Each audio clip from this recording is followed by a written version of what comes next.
Today we will be reviewing the anatomy of a female pelvis. So to start off, we have our two hip bones. We have our pubic bones. This in the middle is called our pubic symphysis, so it's connective tissue connecting the two bones together.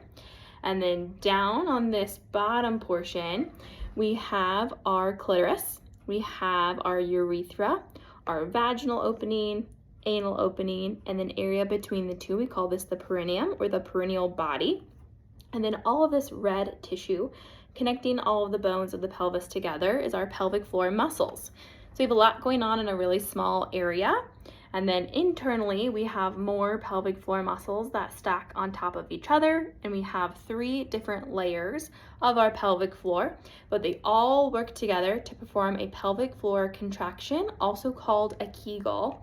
So when we perform a Kegel, what happens is it should feel like a zipper. So as we contract our pelvic floor, our anal opening closes, our vaginal opening closes, our perineal body lifts up, and our pelvic floor muscles move in towards our belly button.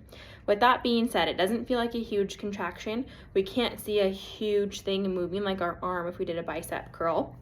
So our pelvic floor is a lot more subtle, and it can be a little bit hard to tell if you're doing a Kegel. So the easiest position to do them in is laying down, because gravity is not working with you or against you. Sitting down is a little bit harder because now you have the weight of your organs and tissue pulling down. And then standing or moving is going to be the hardest action to perform a Kegel in. And then in the back, we have the back of our hip bones, we have our 2 lower spine, we have our L4 and L5 spinous processes of our low back. And then down here we have our sacrum, and then at the very bottom we have our coccyx or our tailbone.